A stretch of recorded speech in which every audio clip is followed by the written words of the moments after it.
Hi guys, இது பார்த்தீங்கன்னா unboxing வீடியோன்னு பார்க்குறோம். இது வந்து ஒரு வாட்சை நினைக்கிறேன். பட் என்ன இதுன்னு தெரியல. நான் 2-3 வாட்ச் ஆர்டர் பண்ணியிருக்கேன். நாங்கள் பார்ப்போம் எடுத்துகிட்டு.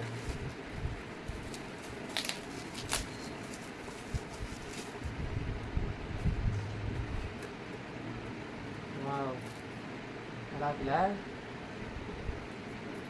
இது நான் எக்ஸ்பெக்ட் பண்ணவே இல்லை. இதுக்கு முன்னாடி ஒரு வாட்ச் ஆர்டர் பண்ணியிருக்கேன். அது சுத்தமாக எனக்கு பிடிக்கவே இல்லை, நல்லா இல்லை. ஸோ அதனால் ரிட்டர்ன் பண்ணிவிட்டு இது வேறு இதே ஆர்டர் பண்ணியிருக்கேன். அவங்க எப்படி பார்க்க பண்ணி